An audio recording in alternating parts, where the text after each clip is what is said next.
오늘은 봉독한 말씀을 가지고 에베소서 2장 1절부터 10절까지 말씀으로 우리가 Before and After라는 제목으로 같이 말씀을 나누기를 원합니다. 오늘 먼저 한번 사진을 한 장 보겠습니다. 이 사진은 제가 2019년에 다이어트를 하고 10kg를 감량했던 모습입니다. 비포 때 83kg였고요. 아프터 때 73kg가 되었습니다. 80일 동안 음식 조절을 하고 운동도 하고 해서 성공한 케이스입니다.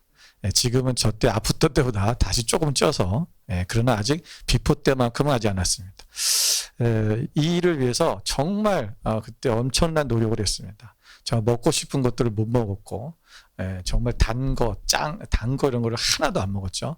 그리고 살이 찐다는 거, 기름진 거 이런 걸 다 안 먹고요. 정말 그때 그리고 물을 하루에 1리터씩 꼬박꼬박 마시고 그거 시키는 대로 다 했어요. 그래서 정말 다이어트에 성공했던 그런 기억이 있습니다. 여러분 전혀 다른 사람처럼 보이잖아요. 오늘날 우리가 마주하는 이 비포 아프터는 단순한 외적인 변화가 아니라 오늘 성경에서 말하는 것은 우리가 존재 자체의 변화를 말하는 것입니다. 다시 말하면 운명의 변화. 이것은요. 우리가 스스로 만들어낸 것이 아니라 우리 노력으로 된 것이 아니라 제가 노력해서 다이어트를 해서 살을 뺀 것처럼 그런 노력이 아니라 이것은 오직 하나님께서 이루신 놀라운 위대한 변화인 것입니다. 오늘 말씀에 보면 우리 인생의 비포와 아프터를 가장 분명하게 보여주는 본문이 오늘 2장 1절부터 10절까지의 말씀입니다. 우리 이 말씀 앞에서 단순히 우리가 그냥 좋은 교훈을 얻는 것이 아니라 우리의 실제 우리의 삶의 상태를 우리가 직면해 보고 내가 지금 어느 상태에 있느냐. 우리는 하나님께서는 오늘 이미 우리의 비포의 삶 속에서 우리를 다시 아프터로 우리를 바꿔주셨는데 변화시켜 주셨는데 우리는 아직도 비포의 삶을 살고 있지는 않은지 우리 자신들을 한번 돌아보고 또 우리가 하나님 안에서 우리가 아프터의 삶은 어떤 삶을 말하는 것인지를 우리와 함께 살펴보면서 함께 은혜를 나누고자 합니다. 자, 먼저 우리가 비포에 대해서 같이 좀 나눠보려고 합니다. 자, 비포라는 건 뭐냐? 죽어있던 우리의 상태를 말하는 겁니다. 오늘 본문의 말씀은 매우 충격적인 선언으로 시작해요. 2절에 뭐라고 말하냐면 그는 허물과 죄로 죽었던 너희를 살리셨도다. 아멘. 여러분 여기서 예수님께서 누구요? 허물과 죄로 죽었던 우리를 살리셨다는 거예요. 여러분 죽기 직전이 아니라 죽었다라는 것입니다. 이미 죽었다라는 거예요. 여러분 우리가 단순히 그냥 연약한 존재가 아니라 죽어있던 존재라는 것입니다. 그렇다면 죽어있다는 것은 무엇을 의미하는 거냐면 이것은 우리가 어떤 감정이 없는 상태, 어떤 종교적인 열심이 있는 상태를 말하는 것이 아니라 영적으로 하나님과 완전히 단절되어서 하나님을 향한 반응이 완전히 끊어진 상태를 말합니다. 그래서 스스로는 하나님을 찾을 수도 없고 우리가 하나님을 만날 수도 없고 하나님을 볼 수도 없는 그러한 상태, 하나님과 관계에서 완전히 끊어진 상태, 이것을 말하는 것입니다. 여러분 죽은 사람은 스스로 자기가 스스로를 살릴 수가 없습니다. 외부에서 우리의 생명을 지켜주지 않으면 결코 다시 살아날 수 없다라는 거예요. 우리 스스로 우리가 어떤 변화시킬 수 있는 존재가 아니라는 것입니다. 우리는 어떤 노력이나 결심으로 하나님께 나아갈 수 있다라고 할 수 있지만 그것이 우리 스스로 되는 것이 아니라 바로 예수님께서 우리를 위해서 그렇게 우리를 살려주셨다라는 것입니다. 그렇다면 오늘 우리의 죽어있는 상태, 내가 죽었던 상태는 어떤 상태를 말하는 거냐라는 거죠. 오늘 그것을 본문의 2절, 3절에 그것을 정확하게 세 가지를 말씀해 주고 있습니다. 첫 번째는 뭐냐면 이 세상 풍조를 따르는 삶을 살았다는 것입니다. 여러분 세상의 풍조란 단순한 유행을 말하는 것이 아닙니다. 우리가 어떤 세상에서 유행하는 거, 유행어, 유행하는 어떤 그런 옷을 입고 유행을 쫓아가는 그것만을 얘기하는 것이 아니라 우리가 하나님 없이 우리가 살아가면서 우리의 삶의 가치관과 우리의 모든 것이 자기 중심적으로 살아가는 삶의 방식을 얘기하는 거예요. 이게 뭐냐면 이 세상 풍조를 따라가는 거예요. 왜? 세상의 풍조는 오직 인간주의, 다시 말하면 내 개인주의, 내 원하는 대로 내가 하고 싶은 대로 사는 것이 세상이 가는 방향이에요. 그러니까 세상의 풍조라고 하는 것은 세상이 원래 이끌고 가고자 하는 그 방향을 얘기하는 거예요. 세상은 끊임없이 우리에게 말합니다. 네 자신을 위해 살라. 다른 삶을 위해 사는 것이 아니다. 내가 원하는 대로 사는 것, 그것이 옳은 삶이다. 네가 옳다고 생각하는 것이 그게 옳은 거야. 이렇게 가르치고 있습니다. 여러분, 우리가 그 흐름을 따르다 보면 우리는 점점 하나님으로부터 멀어지게 됩니다. 우리는 스스로 선택한다고 생각하지만 사실은 세상이 우리로 하여금 그렇게 선택하도록 우리를 이끌어가고 있는 거예요. 그리고 요즘은 더 이것이 더 심해졌어요. 왜 심해졌냐면 우리가 매스미디어가 너무 강력해지기 때문에 그렇습니다. 우리가 인터넷이나 요는 또 우리가 보는 이런 SNS 통해서 또는 이런 많은 것들을 통해서 많은 정보를 입수하잖아요. 그러면 계속해서 어떤 영상을 우리가 계속 보다 보면 그것이 진짜처럼 느껴지고 그 사상이, 그 사고가, 그 가치관이 우리의 뇌로, 우리의 마음속으로 들어와서 우리를 그렇게 이끌어가 버리는 거예요. 그래서 사람들이 하여금, 여러분, 우리가 스스로 선택하고 있다고 생각하는데 아니요. 오늘날 세상이 이끌고 가는 대로 우리는 어쩌면 그 뒤를 쫓아가고 있는 거예요. 우리는 그것이 성공하는 삶이라 생각하고 그것이 잘 사는 삶이라고 생각하잖아요. 여러분, 고린도서 2장 14절 말씀에 이렇게 말씀하고 있습니다. 함께 읽어볼까요? 육에 속한 사람은 하나님의 성령의 일들을 받지 아니하나니 이는 그것들이 그에게는 어리석게 보임이요 또 그는 그것들을 알 수도 없나니 그러한 일은 영적으로 분별되기 때문이라. 아멘. 여러분, 육에 속한 사람은 하나님의 성령의 일들을 받지 아니한다. 그게 뭐예요? 어리석게 보이는 거예요. 여러분, 오늘날 세상 사람들이 그리스도인들을 향해서 볼 때 얼마나 어리석어 보이겠어요. 주일날 집에서 쉬지. 뭐하러 교회를 가가지고 예배를 드리고 그 예배만 드리면 괜찮은데 거기다 또 헌금까지, 돈까지 갖다 바쳐. 돈을 받아오는 것도 아니고 도대체 왜 그딴 짓을 하고 있는지 얼마나 어리석겠어요. 사람들이 교회 뭐 하러 가냐라는 거예요. 여러분, 과거에는 뭐 집에서 할 일도 없었어요. 그러다 보니까 교회 가면 뭐 재밌는 것도 많고 뭐 해주는 것도 많고 주는 것도 많고 막 그러니까 어렸을 때 저는 주일학교 다닐 때 뭐 그래서 그때 당시에 뭐 귤도 주고 초코파이도 주고 막 이러니까 간 적이 있었어요. 그러면 교회 가면 막 또 뭐 상품도 주고 뭐 잘한다고 뭐 선물도 주고 너무 칭찬도 해주고 막 그러니까 내가 막 그냥 뭔가 된 것 같은 거죠. 그런데 오늘날은 교회에 가서 뭐가 얻는 게 없다라고 사람들이 생각하는 거예요. 그러니까 하나님 앞에 이 세상을 쫓아가고 이 세상에서 원하는 대로 살아가는 것이 내가 그것이 훌륭한 삶이고 그것이 잘 사는 삶이라고 생각하니까 이것이 영적으로 이것이 분별이 안 되고 어리석어 보인다라는 것입니다. 오늘 우리는 이 세상의 풍조를 지금 따라가고 있는가? 아니면 우리가 하나님의 성령의 일들을 따라가고 영적으로 그것을 분별하며 무엇이 옳은지를 보고 살아가고 있는가? 우리가 우리의 삶을 돌아봐야 될 것입니다. 두 번째, 우리가 죽었던 우리의 삶은 어떤 삶이냐면 바로 두 번째 나오는 것이 바로 공중의 권세 잡은 자를 따라갔다. 여러분, 공중의 권세 잡은 자, 공중 권세라는 잡은 자는 누구냐면 사탄을 말하는 거예요. 여러분, 사단의 영향 아래에 있다는 것입니다. 눈에 보이지는 않지만 분명히 존재하는 이 영적 존재 안에서 우리는 악한 영의 영향을 받으면서 우리가 살아가고 있다는 거죠. 그래서 여러분, 사단은 하나님으로부터 우리를 멀어지게 하는 것뿐만 아니라 죄를 가볍게 여기게 만듭니다.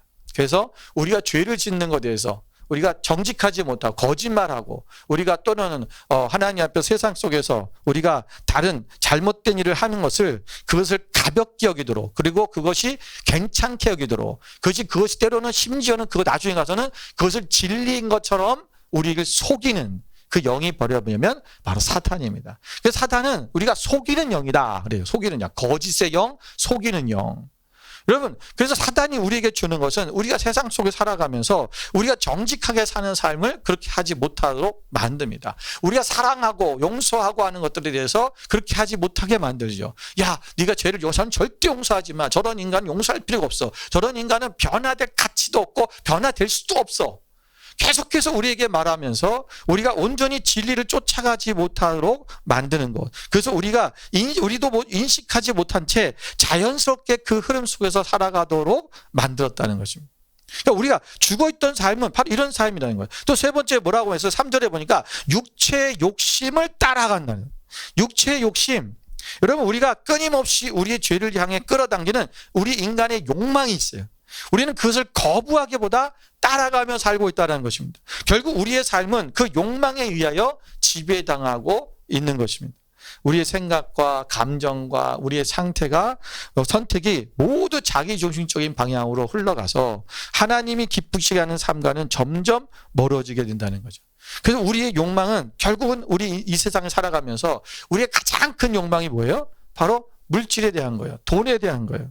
그래서 우리가 돈을 벌기 위해서 그래서 그 돈에 만족하지 못해요. 현재역에 만족하지 못하고 계속해서 그 돈을 위해서 끊임없이 돈을 더 가지려고 하는 그 삶 가운데로 나아가고, 관계 속에서도 우리가 상대를 사랑하기보다 내 감정과 내 이익을 먼저 생각하는 행동하는 모습이 나타나는 것입니다. 그래서 오늘 말씀해 보랬어요. 결국 너희는 본질상 진노의 자녀였다.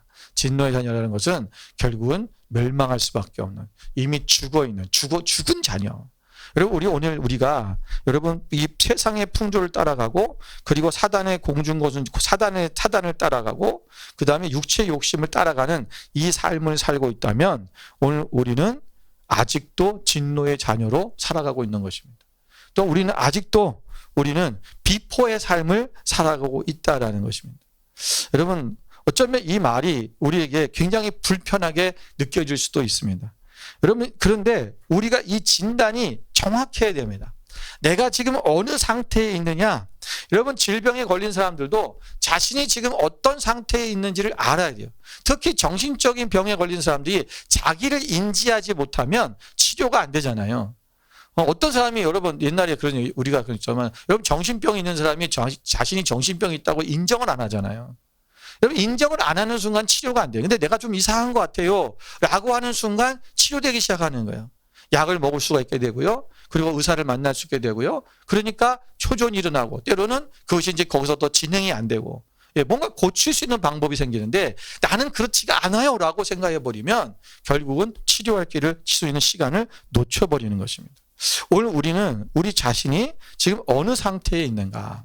그런데 하나님께서 말씀하시기를, 오늘 사도 바울은 너희가 이미 그 비포의 삶 속에서 이미 하나님께서 너희를 다 그 비포에 죽어있던 너희를 이제 바꾸셨다라고 말하는 거예요. 여러분, 우리가 죄의 상태에 있는지 우리 자신들을 살펴봐야 됩니다. 로마서 3장 10절 12절 말씀에 보면 이렇게 말씀하고 있어요. 기록된 바 의인은 없나니 하나도 없으며 깨닫는 자도 없고 하나님을 찾는 자도 없고 다 치우쳐 함께 무익하게 되고 선을 행하는 자는 없나니 하나도 없도다. 우리 인간은 다 죄인이라는 거예요. 여러분, 의인은 없다는 거예요. 하나도 없다고 말해요. 깨닫는 자도 없다는 거죠. 여러분, 우리는 무익하게 되고 선을 행하는 자도 없다. 여러분, 이것이 바로 그냥 영적으로 죽어있는 상태라는 것입니다. 오늘 우리는 이 영적으로 죽어있는 상태에서 우리 하나님께서 그런데 우리를 거기에 그냥 내버려 두지 아니하셨다는 것입니다. 우리에게는 변화가 왔다. 자, 이 변화를 주셨는데 이 변화, 두 번째 변화가 뭐냐면 바로 하나님의 은혜다라는 것입니다. 그것이 하나님의 은혜, 하나님의 선물이에요. 자, 여기 본문에 보시면 오늘 이 절망적인 상태 속에서 우리의 이야기는 끝나야 되는데, 그러나 놀랍게도 하나님은 오늘 우리 가운데 이것을 인생의 방향이 여기서 완전히 뒤집혀지기 시작합니다. 자, 여기서 뭐라고 하냐면, 여러분, 우리의 변화는 우리가 무엇을 했기 때문이 아니라 하나님께서 어떤 분이시기 때문에 시작됩니다. 자, 여기 보면 4절에 보세요. 4절에 뭐라고 해요? 긍휼이 풍성하신 하나님이 우리를 사랑하신 그 큰 사랑을 인하여. 자, 하나님이 어떤 하신 분이에요? 긍휼이 풍성하신 하나님이라는 거예요. 자, 우리가 무엇인가 했고, 내가 무엇인가를 잘났고, 내가 무엇인가 노력을 해서 한 것이 아니라 하나님은 긍휼이 풍성하신, 사랑이 많으신 하나님이기 때문에 우리를 불쌍히 여기시고 하나님께서 우리를 위해서 십자가에서 우리를 살리셨다라는 것입니다. 이미 죽은 우리를 예수 그리스도께서 우리를 살려주셨다라는 거예요. 여러분, 우리가 하나님을 찾기 전에 하나님께서 먼저 우리를 사랑하셨다라는 거예요. 로마서 5장 8절 말씀 같이 한번 읽어볼까요? 함께 있습니다. 우리가 아직 죄인 되었을 때에 그리스도께서 우리를 위하여 죽으심으로 하나님께서 우리에 대한 자기의 사랑을 확증하셨느니라. 아멘. 우리가 아직 죄인 되었을 때, 그러니까 우리가 뭔가 하나님 앞에 좋은 모습을 보이는 거라 우리는 죄인이에요. 죄인으로 계속 살고 있었는데 그 죄인 되었을 때에 그리스도께서 우리를 위하여 죽으셨다라는 거예요. 왜? 우리를 사랑하시기 때문에. 우리를 사랑하셔서 그 사랑의 하나님이 우리를 위하여 독생자 아들 예수 그리스도를 이 땅에 보내시고 우리를 대신해서 우리의 제물로 돌아가셔서 죽으심으로 우리를 살려주셨다라는 것입니다. 여러분, 우리가 죄인 되었을 때라는 거예요. 그리스도께서 우리를 위해 죽으셨다는 이것은 우리의 상태와 상관없이 하나님은 우리를 사랑하셨다는 것이죠. 허물로 죽은 우리를 그리스도와 함께 살리신 것입니다. 우리는 스스로 살아난 것이 아니라 하나님께서 우리에게 생명을 주신 것입니다. 이것은 완전히 일방적인 은혜인 거예요. 그래서 8절의 말씀에 뭐라고 하냐면 너희는 이 은혜에 의하여 믿음으로 말미암아 구원을 받았으니 이것은 너희에게서 난 것이 아니요 하나님의 선물이라. 그래서 여러분, 우리는 이것은 은혜요 선물이기 때문에 그냥 믿으면 구원을 받는 거예요. 우리가 무엇을 해서 구원을 받는 것이 아니라 내가 어떤 노력을 하고 내가 어떤 무슨 고행을 하고 내가 어떤 물질을 바치고 내가 어떤 선한 착한 일을 많이 해서 우리가 구원 얻는 것이 아니라 오늘 우리가 예수 그리스도께서 하나님 우리를 사랑으로 우리에게 선물을 주셨기 때문에 그 사랑에 응답하는 것은 뭐예요? 그냥 그것을 받는 거예요. 사랑이기 때문에. 여기 어떤 사랑을 우리가 돈 주고 살 수 있습니까? 어떤 사랑을 우리가 무엇으로 갚을 수가 있겠습니까? 사랑이라고 하는 것은 더군다나 자기의 아들을 생명으로 주신 그 사랑이라고 하는 것은 우리가 그냥 받을 수밖에 어떤 것도 왜 그것은 돈으로 환산할 수 없는 그런 가치 있는 것이기 때문에 그렇습니다. 오늘 우리가 하나님의 그 사랑을 선물로 받는 거예요. 믿음으로 구원을 받았다라는 거예요. 여러분, 아무리 귀한 것이라도 이 세상에서 없는 것을 선물을 할 수는 없습니다. 우리는 인간들은 이 세상에 있어야 선물할 거 아니에요. 그런데 여러분, 구원은요 그러한 성격의 것이 아니라는 거예요. 구원은 세상 그 어디에서도 우리가 구할 수가 없는 거예요. 여러분, 사람이 만들어낼 수 없는 그런 것입니다. 욥기에서 보면 지혜에 관해서 이렇게 고백을 한 게 있어요. 욥기 28장 12절 13절 같이 한번 보겠습니다. 함께 있습니다. 그러나 지혜는 어디서 얻으며 명철이 있는 곳은 어디인고 그 길을 사람이 알지 못하나니 사람 사는 땅에서는 찾을 수가 없구나. 아멘. 여러분, 하나님의 지혜, 여기서 지혜는 하나님의 지혜를 말하는 거예요. 하나님의 명철을 말하는 거예요. 하나님의 지혜, 하나님의 명철을 이 세상 그 어느 곳에서 내가 찾을 수가 없다. 그것은 오직 왜 이 사람이 사는 이곳에 이 땅에서는 찾을 수가 없는 거다. 여러분, 마찬가지로 구원도 마찬가지예요. 구원은 우리가 이 세상에서 찾을 수가 있는 게 아니에요. 그래서 우리가 누군가에게 선물을 줄 수가 없어요. 우리가 주고 싶어도 못 줘요. 오직 이것을 주실 수 있는 분은 하나님 한 분뿐이라는 것입니다. 그것이 바로 하나님께서 주시는 바로 전적인 선물이라는 거죠. 여러분, 이 은혜는 단순히 죄를 용서받는 것에서 우리가 끝나지 않습니다. 하나님께서는 우리를 그리스도와 함께 일으켜 세우셨다. 그래서 우리를 그리스도와 함께 일으키셔서 하나님 하늘에 앉히셨다라고 말씀하셨어요. 6절에 보니까 또 함께 일으키사 그리스도 예수 안에서 함께 하늘에 앉히시니. 예수님께서 십자가에서 죽으시고 우리를 살리셨는데 그 예수님께서 그냥 죽음으로 끝난 것이 아니라 부활하셔서 예수님께서 다시 하늘로 올라가시고 우리 또한 나중에 하늘에 우리가 올라가면 우리가 하나님과 함께 그 하늘에서 우리가 앉게 될 것이다. 이것은 우리의 신분과 우리의 위치가 완전히 바뀌었음을 의미하는 것입니다. 우리는 더 이상 이젠 죄의 종, 우리가 진노의 자녀가 아니라 하나님의 자녀이며 하나님의 나라의 시민이 되었다는 것입니다. 이 모든 변화의 이유는 딱 하나예요.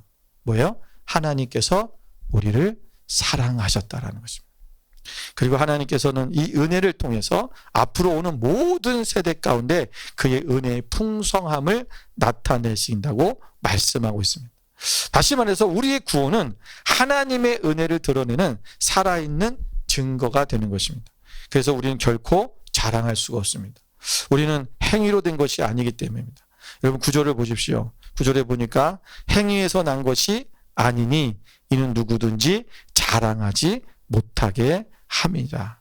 구원은 우리의 노력의 결과가 아니라 하나님의 전적인 은혜의 결과라는 것입니다. 디도서 3장 5절의 말씀이면 우리를 구원하시되 우리가 행한 바 의로운 행위로 말미암지 아니하고 오직 그의 긍휼하심을 따라 중생의 씻음과 성령의 새롭게 하심으로 하셨나니 그랬어요.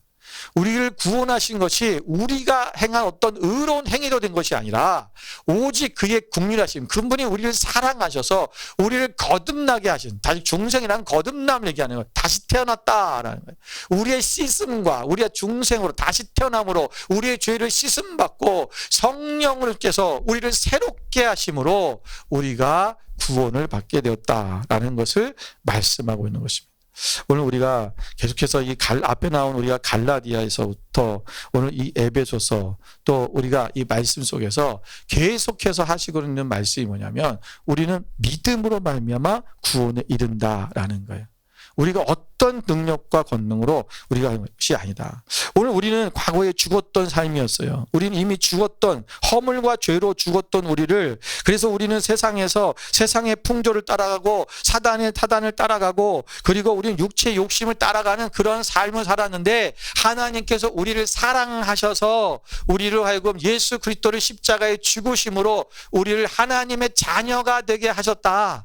우리를 변화시키셨다. 새롭게 하셨다라는 것을 말씀하고 있는 거예요. 그렇다면 오늘 우리가 이제 새롭게 되었는데 변화되었는데 우리가 예를 들면 우리가 성형외과 가가지고 우리가 이전에 우리의 모습이 있었는데 성형외과에 가가지고 수술을 했다. 이 수술이 뭐야? 이제 변화의 순간이에요. 그러면 수술한 후에 앞부터의 나의 모습은 어떠한 삶을 살아야 되느냐라는 거예요. 여러분 이뻐지면 뭐 하려고요? 예, 건강해지면 뭐 하려고요? 살 빼면 뭐 하려고요? 예. 우리 목적이 있어야 되잖아요. 뭐 세상적인 목적은 그럴까요? 뭐 예뻐져가지고 뭐 연예인을 한다든가 뭐 건강해져가지고 뭐 살 빼가지고 내가 무슨 바디 프로필을 찍는다든가 뭔가 목적이 있겠지요. 그러나 오늘 그리스도인들의 앞부터의 삶의 목적은 분명히 오늘 하는 말씀에서 여기서 말씀해 주고 있는 거예요. 그게 뭐냐면 10절에 있는 말씀이에요. 자, 10절의 말씀에 보니까 뭐라고 말씀했어요? 우리는 그가 만드신 바라 그랬어요. 여기서 만들었다는 것은 뭐냐면 우리가 헬라어로 말하면 우리가 이것을 헬라어로 원어의 의미는 생산품, 제조품, 작품이라는 의미를 가지고 있어요. 그러니까 우리는 하나님이 만드신 작품이라는 거예요. 자, 하나님이 우리의 작품을 만드셨는데 새롭게 이제 빚으셨다는 거예요. 너희는 이제 예수 그리스도가 십자가의 죽으심으로 말미암아 너희를 새롭게 다시 만들었다라는 것이에요. 새로운 작품을 만들었다. 그런데 하나님께서 새로운 작품을 만드셨는데 그 작품을 만드신 목적이 뭐냐라는 거예요. 그게 10절에 뭐라고 그랬어요? 그 뒤에 보니까 그리스도 예수 안에서 선한 일을 위하여 지으심을 받은 자니. 그러니까 우리가 하나님 앞에 너희를 이렇게 새롭게 다시금 내가 변화시켜서 이전에 죽었던 너희를 다시 살린 목적이 뭐냐? 예수 그리스도 안에서 선한 일을 행하게 하기 위해서. 여러분 예수 그리스도 안에서라는 거예요. 그럼 예수 그리스도 안에서의 선한 일은 뭘까? 우리가 하나님께서 우리를 그리스도 안에서 다시 창조하신 목적, 그것이 뭐냐 하면 이 선한 일은 단순히 어떤 도덕적인 행위를 얘기하는 것이 아니에요. 착한 일을 하는 것이 아니라 인간이 타락하기 이전 하나님께서 우리를 창조하셨던 그 창조 속에 계획하셨던 하나님의 의도, 하나님의 본래의 뜻대로 나가는 거예요. 하나님은 우리를 원래 창조하실 때 왜 창조하셨어요? 하나님은 하나님의 형상대로 우리를 창조하셨잖아요. 하나님께서 우리를 하나님의 형상대로 창조하신 목적이 뭐냐? 하나님을 닮은 거예요. 하나님을 닮았는데 하나님의 성품을 닮았다는 거예요. 하나님의 이미지. 우리가 거기서 형상이란 말은 영어로 이미지라고 되어 있는데, 이 이미지란 말은 뭐냐면 우리 성품을 얘기하는 거예요. 하나님의 성품, 캐릭터. 다시 말하면 하나님의 사랑과 공의예요. 그러니까 하나님이 우리를 만드실 때 우리는 하나님께서 자신의 형상대로 만든 것은 우리가 그것이 뭐예요? 하나님의 영광이 나타나길 원하는 거예요. 우리를 통해서. 자, 여러분, 우리가 자녀들이 나요. 그러면 여러분, 자녀들이 태어났을 때 엄마 아빠를 닮게 돼 있잖아요. 심지어는요, 할아버지 할머니를 닮은 애들도 있어요. 우리 박지민 권철 아들이 월요일날 태어났는데 가서 보니까 아이고 시우랑 똑같이 생겼더라고요. 그런데 지 할아버지랑 똑같이 생겼어요. 시우도 옛날에 아기 때 그러더니 제가 할아버지를 알거든요. 그러니까 이게 뭐냐면 유전자잖아요. 자, 여러분, 그 그게 할아버지 할머니들도 그렇고 부모도 그렇고 자기 자녀가 자기를 닮게 태어났으면요 굉장히 기뻐해요. 좋아해요. 근데 안 닮으면 좀 섭섭해. 예. 여러분, 그런데 우리가 외모적인 것이 아니라 그 삶 속에서 이 아이가 정말 나를 닮아, 예를 들면 나보다 더 나은 삶을 살고 나보다 더 하나님 앞에 또 우리가 세상에서도 더 정말 훌륭한 사람으로 자라는 것, 그것이 뭐예요? 그게 부모의 영광이잖아요. 여러분, 하나님은 우리가 하나님의 영광을 나타내기를 원하시는 거예요.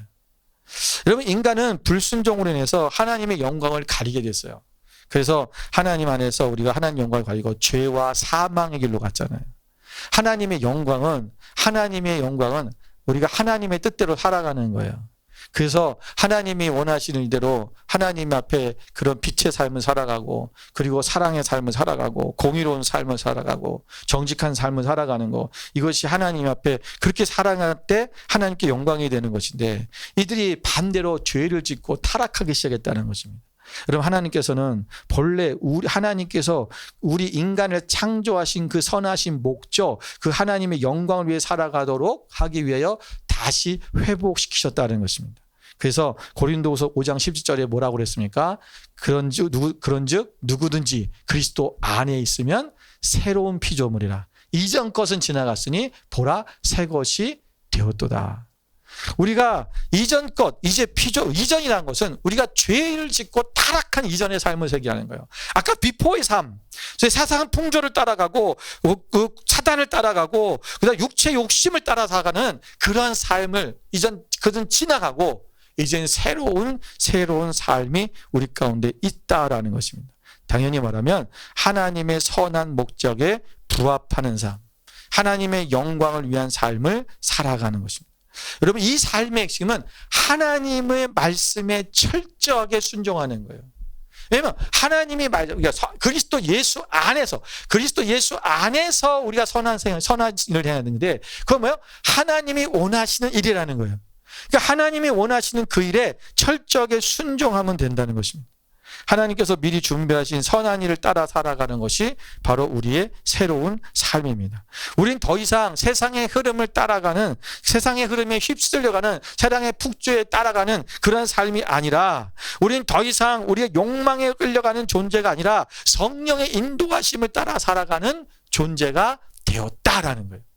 이미 우리가 이전에 죽었다라고 그러면 예수님께서 2000년 전에 십자가에서 죽으시고 우리를 완전히 변화시키셨고 우리 죄를 사하셨다는 거예요. 우리 새로 태어났다는 거예요. 새로 태어났다면 우리는 이제는 새로운 삶을 사는 사람이 되었다라는 거예요. 그렇게 될 것이다가 아니에요. 그렇게 돼야 된다는 것이 아니라 우리 이미 되었다라는 거예요. 되었기 때문에 우리는 그렇게 살아야 된다는 것입니다. 여러분, 우리 아프터의 삶은 단순히 죄를 짓지 않은 삶이 아니라 이제는 적극적으로 하나님이 기뻐하시는 삶으로 나가야 되는 것입니다. 그냥 단순히 죄를 안 짓는 게 아니에요. 우리의 생각이 바뀌고 우리의 선택이 바뀌고 우리의 삶의 방향이 바뀌는 것입니다. 이것이 진정한 변화입니다.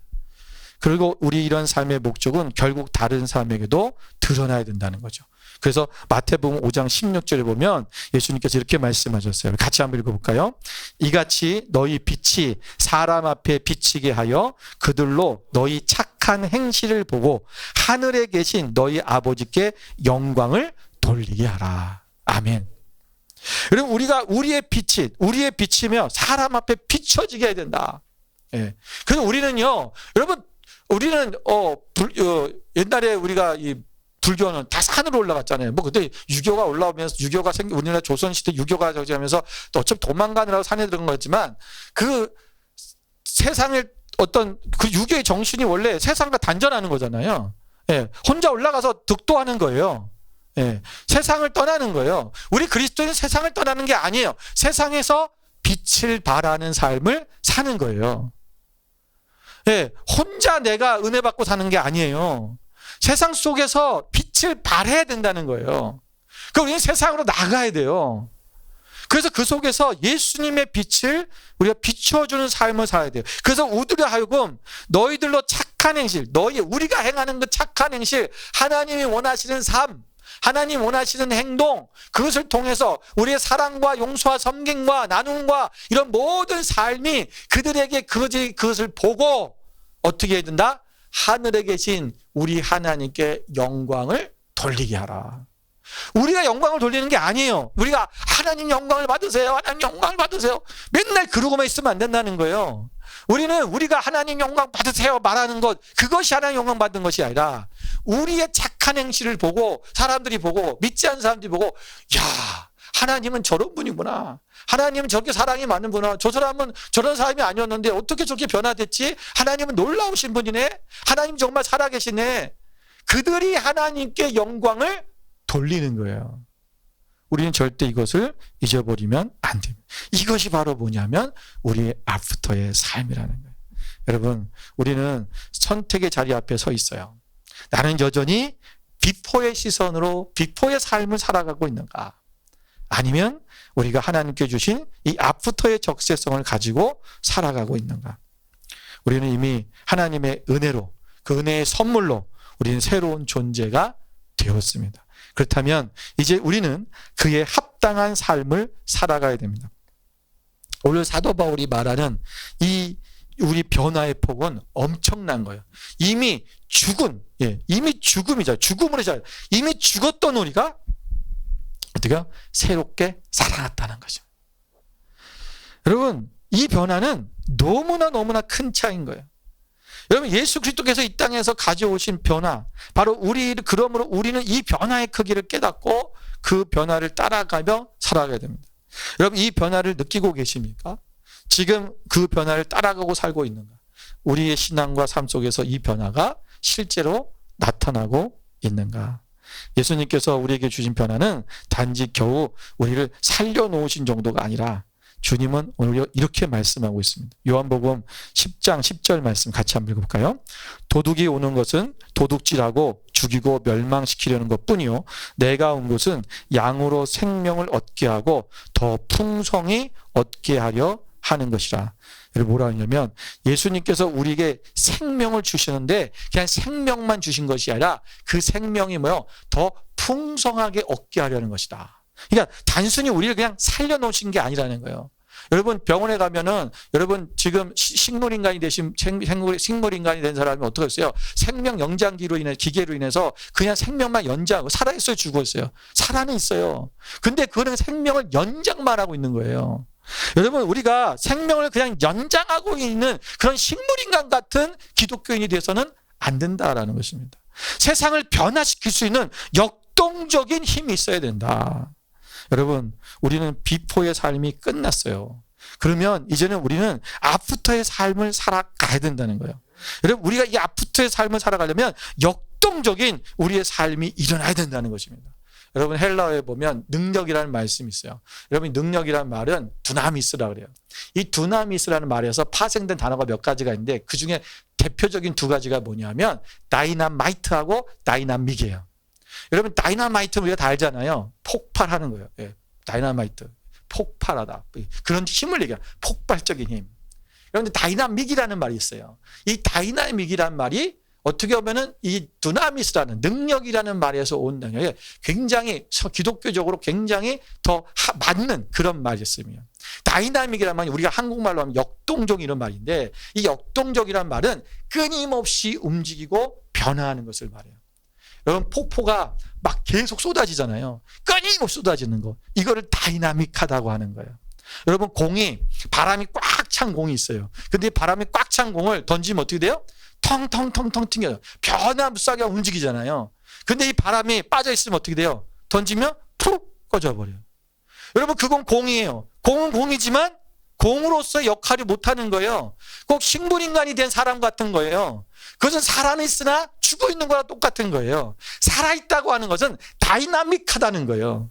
역동적인 변화가 있어야 된다. 이 변화가 계속 우리 삶 속에 일어나야 되고, 우리가 역동적으로 우리가 그리스도인답게 살아가는 그 삶이 우리 세상 속에서 드러나고 나타나고, 그것이 비춰지는 삶으로 나타나야 된다.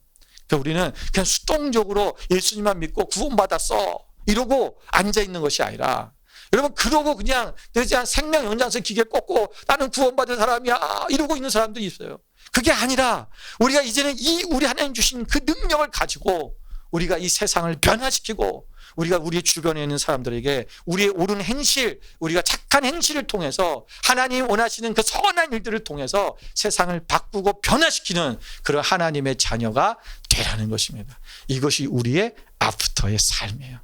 오늘 우리가 지금 비포 안에 있느냐 아프터에 있느냐, 우리는 아프터에 있어야 되는 거예요. 아니 우리는 거기에 있는 거예요.